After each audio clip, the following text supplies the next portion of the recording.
کو مار دیے. اس نے کہا کیوں؟ کہا اب سن میرے یہ کوڑے کیوں مارے؟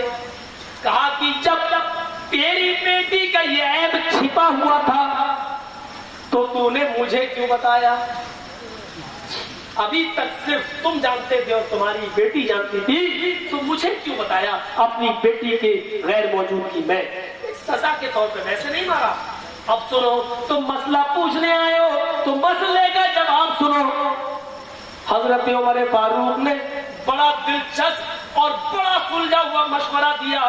غور کریے یہاں پر فرمایا، آئے اس لڑکی کے باپ، جب اللہ نے تیری بیٹی کے عیب کو چھپا لیا ہے، جب اللہ نے تیری بیٹی کے عیب پر پردہ ڈال دیا ہے، تو تو کون ہوتا ہے اس لڑکے کو جو لڑکا تیری بیٹی سے شادی کرنا چاہتا ہے اس کو کچھ بتانے والا؟ تو کون ہوتا ہے جب اللہ نے تیری بیٹی کے عیب کو چھپا لیا ہے تو تو کیوں ظاہر کرے گا؟ جاؤ اور چپکے سے بغیر اس لڑکے کو بتائے ہوئے اپنی بیٹی کا نکاح اس سے کر دے. کہا امیر المومنین، ڈر لگتا ہے کہیں گناہ میں نہ لکھ لیا جائے میرا یہ عمل. فرمایا تمہاری بیٹی توبہ تو کر رہی ہے؟ فرمایا ہاں. کہا کیا تم نے قرآن نہیں پڑھا؟ التائب من الذنب کمن لا ذنب لہ، جو آدمی اپنے گناہ سے توبہ کر لیتا ہے وہ ایسا ہو جاتا ہے جیسے اس نے گناہ کیا ہی نہیں. لہذا جا اور چپکے سے اپنی بیٹی کا نکاح کر دے. زنا جیسے عیب کو اگر وہ چھپا ہوا ہے تو اس کو بھی پردے میں رکھنے کا حکم دیا ہے حضرت عمر فاروق نے، اور کہا جا چپکے سے نکاح کر دے. آج ہم تھوڑا سا بازار میں ٹہل لی تو اس کو بدنام کر رہے ہیں، اور آج اگر کسی رشتے دار سے ملتی ہے تو ہم ہزاروں لڑکوں کے ساتھ اس کا جام جوڑ دیتے ہیں، اور اس طریقے سے ہم اس کو بدنام کر رہے ہیں، اور اس طریقے سے نا اتفاقیہ ہم اپنی بڑھاتے جا رہے ہیں. اندازہ لگائیے میرے بھائیوں، اصلاح معاشرے کے موقع بھی موضوع بن سکتا ہے یہ، اور امت مسلمہ میں اتحاد کی بنیاد پر یہ موضوع بن سکتا ہے. آپ دیکھیے کیا بنیاد تھی. حضرت عمر فاروق نے کہا جاؤ چپکے سے اس کا نکاح کر دو اور اس لڑکے کو بتانے کی کوئی ضرورت نہیں ہے. یہ تھا.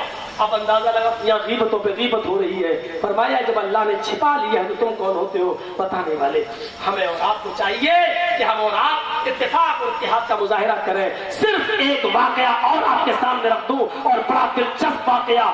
جب یہاں سے مکے والے مکہ چھوڑ کے مدینہ کی طرف گئے تو قومی اصلیت تھی، انصاری تھی، اپنے بکری کو لایا اور پانی پلانے لگا گھاٹ پہ، اور ادھر مہاجر بھی آیا حضرت عمر فاروق کا غلام، اس نے بھی اپنی بکری کو پانی پلانا چاہا.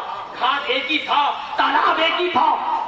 عمر فاروق کا غلام کہتا ہے مہاجر پہلے میں پانی پلاؤں گا، یہ کہتا ہے انصاری پہلے میں پلاؤں گا، پہلے میں آیا. حضرت عمر فاروق کا غلام کہتا ہے نہیں، یہ گھاٹ میرے مالک کا، میں پانی پلاؤں گا. انصاری کہتا ہے کہ نہیں، پہلے میں آیا ہوں، میں پانی پلاؤں گا.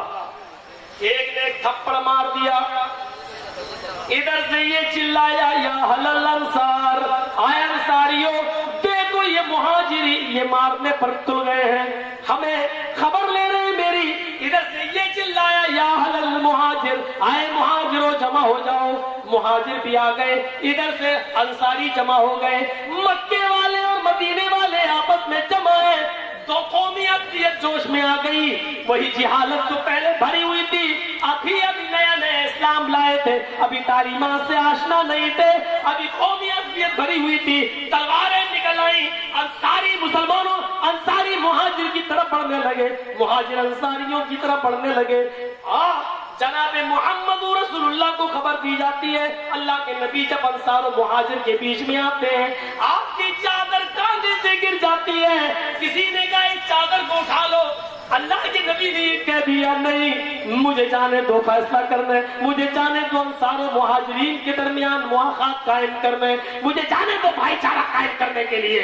لیکن یہاں دیکھتے تو حالات بگڑے ہوئے. انصاری کہتے اللہ کے نبی ہٹ جائیے، میں دیکھتا ہوں ان مہاجروں کو، یہ کل